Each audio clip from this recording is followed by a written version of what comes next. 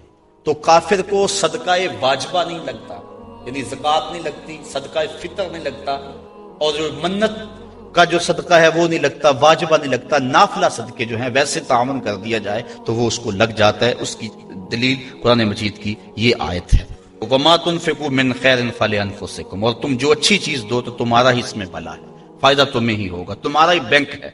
وَمَا تُنْفِقُونَ إِلَّا ابْتِغَاءَ وَجْهِ اللَّهِ، اور تمہیں خرچ کرنا مناسب نہیں مگر اللہ کی رضا چاہنے کے لیے۔ وَمَا تُنْفِقُوا مِنْ خَيْرٍ يُوَفَّى إِلَيْكُمْ، اور جو مال تم خدا کی راہ میں دو گے اس کا تمہیں پورا پورا اجر ملے گا۔ وَأَنْتُمْ لَا تُظْلَمُونَ، تمہارے سے ظلم نہیں کیا جائے گا، جدیہ اس کا پورا پورا اجر ملے گا۔ لِلْفُقَرَاءِ الَّذِينَ أُحْصِرُوا فِي سَبِيلِ اللَّهِ، یہ کہا کہ کافروں کو تم صدقہ دے سکتے ہو، لیکن فرمایا تمہارے صدقے کے زیادہ حقدار وہ ہیں، کون؟ لِلْفُقَرَاءِ الَّذِينَ، وہ فقیر لوگ، احسروا فی سبیل اللہ، جو اللہ کی راہ کے اندر رکے ہوئے ہیں۔ اس سے مراد احسروا فی سبیل اللہ سے مراد مفسرین نے اصحاب صفہ لیے ہیں۔ یہ 400 کے قریب صحابہ تھے، 300 سے لے کر 400 تک ان کی تعداد مختلف روایات میں آئی ہے۔ جو مسجد نبوی میں رہتے تھے، ان کا نام کوئی گھر تھا نہ ان کے اہل تھے، بس سارا دن مسجد نبوی میں رہتے۔ حضور نے ان کے لیے ایک چبوترا بنوا دیا جس کو صفہ کا چبوترا کہا جاتا ہے، تو وہ اس پہ بیٹھے رہتے، حضور کے انتظار میں رہتے، آقا کریم آتے تو وہ حضور سے دین سیکھتے، بلا تعین اوقات حضور سے دین سیکھتے۔ کسی غزوے پر حضور ان کو چاہتے تو ساتھ لے جاتے، کسی سرایہ پہ بھیجتے تو وہ حضور کے حکم کی جو ہے وہ تعمیل کرتے۔ زیادہ کوشش کرتے کہ وہ لکڑیاں اکٹھی کر کے ان کو بیچ کر اپنے پیٹ کا گزارا کرتے، لیکن مصروفیت چونکہ تعلیم دین میں تھی تو وہ کمائی نہیں کر سکتے تھے۔ اللہ تعالیٰ جل شانہ نے یہاں باقاعدہ یہ بات ارشاد فرما دی، لا یستطیعون ضربا فی الارض، وہ زمین پر چل نہیں سکتے، یعنی باقاعدہ وہ کاروبار نہیں کر سکتے کیونکہ وہ دین کے علم کے لیے رکے ہوئے ہیں۔ کہا تمہارے صدقے کے زیادہ حقدار یہ طلباء ہیں، دین والے لوگ جو سب کچھ چھوڑ کے دین سیکھ رہے ہیں۔ یحسبهم الجاہل اغنیاء من التعفف، سوال نہ کرنے کی وجہ سے اس کو ناواقف آدمی سمجھتے ہیں یہ تو بڑے ٹھیک ٹھاک ہیں، یہ تو غنی ہیں، کیونکہ ہر بندہ اندر نہیں جھانک سکتا۔ وہ کیا کسی نے کہا تھا نا، ہستی پلکوں کے نیچے غم بھی پلتے ہیں، ہستی پلکوں کے نیچے غم بھی پلتے ہیں، مگر کون دیکھتا ہے اتنی گہرائی میں۔ تو وہ بظاہر ان کے چہرے مورے ایسے ہیں کہ لگتا یہ ہے کہ یہ بڑے ٹھیک ٹھاک، ضرورت ہی نہیں ہے، لیکن مالداروں کے اوپر لازم ہے کہ ان کو بھی تلاش کریں جو مانگتے نہیں اور ان کے گھر جا کے ان کی اعانت کر کے آئیں۔ اللہ نے اپنے محبوب سے مخاطب کر کے کہا، تعرفہم بسیماہم، محبوب تو ان کی پیشانیوں سے پہچان لیتا، لوگ نہ جانے تجھے تو پتا ہے نا۔ حضرت ابو ہریرہ رضی اللہ تعالیٰ عنہ باہر آ کے بیٹھ گئے، کہتے مجھے بھوک بڑی لگی ہوئی تھی اور اتنی بھوک کہ گزارا نہیں ہو رہا تھا، بیٹھا نہیں جا رہا تھا۔ میں نے کہا کوئی آدمی گزرتا میرے چہرے کو دیکھ کے پہچان لے گا۔ پھر ایک صحابی آئے، میں نے ان سے ایک مسئلہ پوچھا، وہ مسئلہ بتا کے چلے گئے۔ دوسرے آئے، میں نے قرآن کی آیت کے بارے میں پوچھا، وہ بتا کے چلے گئے۔ پھر دل و قلب و نگاہ کے مرشد اولین آ گئے۔ میں نے حضور سے مسئلہ پوچھا، حضور نے کہا ابو ہریرہ بھوک لگی ہوئی ہے؟ میں نے کہا ہاں حضور بھوک لگی ہے۔ پوچھا مسئلہ؟ آقا کریم میں بھوک لگی ہے، ہاں حضور بھوک لگی ہے، مسئلہ ہی یہی تھا۔ کہتے ہیں آ جاؤ میرے ساتھ آ جاؤ۔ پھر وہ روایت آپ علماء سے سنی کہ حضور اندر چلے گئے، اجازت دی۔ حضرت ابو ہریرہ فرماتے ہیں میں دیکھا دودھ کا ایک پیالہ پڑا، کہا ابو ہریرہ جاؤ جو صفہ پہ بیٹھے ان کو بھی بلا لاؤ۔ میں سوچا وہ تو 70 ہیں اور دودھ کا پیالہ ایک، لیکن حضور کا حکم تھا، میں بلا لایا، کہا اب ان کو پلاؤ۔ کہا پریشان تھا لیکن جب پہلے نے پیا ذرا بھی کم نہ ہوا۔ میں سمجھ گیا حوض کوثر کی نہروں سے کنیکشن جڑ گیا۔ کہا کہ ان سب کو پلاؤ، کہا ایک نے پیا، پھر دوسرے نے پیا، 70 آدمی دودھ پی گئے۔ اللہ اعلیٰ حضرت فرماتے ہیں ہاں جناب ابو ہریرہ، کیسا تھا وہ جام شیر جس سے 70 سالوں کا دودھ سے منہ بھر گیا۔ اللہ اکبر۔ کہتے ہیں پھر حضور نے مجھے پلایا، کہا اور پیو اور پیو، حتیٰ کہ میں سراب ہوا، حضور اب نہیں پیا چاہتا۔ پھر آقا کریم وہ پیالہ لیا۔ استاذ المکرم فرمایا کرتے تھے یہ تو دیکھتے ہو کہ ایک دودھ کا پیالہ 70 کے لیے کافی ہو گیا، یہ بھی تو دیکھو کونین کا سردار اور 70 کا جوٹا پی رہا، اس پہلو پہ بھی ذرا نظر جائے۔ اللہ اکبر۔ تو کہا محبوب تم تو جانتے ہو ان کے چہروں سے، اللہ اکبر، کہ وہ لوگوں سے سوال نہیں کرتے، لا یسألون الناس الحافا، وہ لوگوں سے لپٹ کر سوال نہیں کرتے، بڑے خوددار ہوتے ہیں۔ عموماً ایسے لوگوں کی تلاش بڑی ضروری ہے کہ جو لوگوں سے سوال نہیں کرتے، ورنہ ہم نے دیکھا ہے کہ جو لوگ مانگنے والے ہیں، سوال کرنے والے ہیں، وہ تو لاکھوں روپے جمع کر لیتے ہیں، اور جو بیچارے عزت نفس کا لحاظ رکھنے والے ہوتے ہیں ان تک کوئی بھی نہیں پہنچتا۔ آپ دیکھ لیں اپنے معاشرے کے اندر سروے کر کے دیکھ لیں، یہ ہماری ذمہ داری ہے، محروم تک بھی پہنچنا اور سائل تک بھی پہنچنا۔ اور یہ بات ذہن میں رکھیں کہ سوال کرنا یہ مومن کی شان نہیں ہے، بلکہ حضرت سیدنا صدیق اکبر جا رہے تھے تو آپ کا کوڑا گر گیا، گھوڑے سے اترے اور نیچے سے اٹھایا اور پھر بیٹھے۔ خادم نے عرض کی حضور آپ فرما دیتے میں اٹھا کے دے دیتا۔ کہا حضور نے سوال کرنے سے منع کیا، اس لیے میں نہیں سوال کرنے کی ہمت رکھتا۔ یہاں تک جو ہے وہ ہمارے جو ہے وہ اسلاف جو بزرگ جو ہیں صحابہ اس کا خیال رکھتے تھے۔ ہاں علماء نے اجازت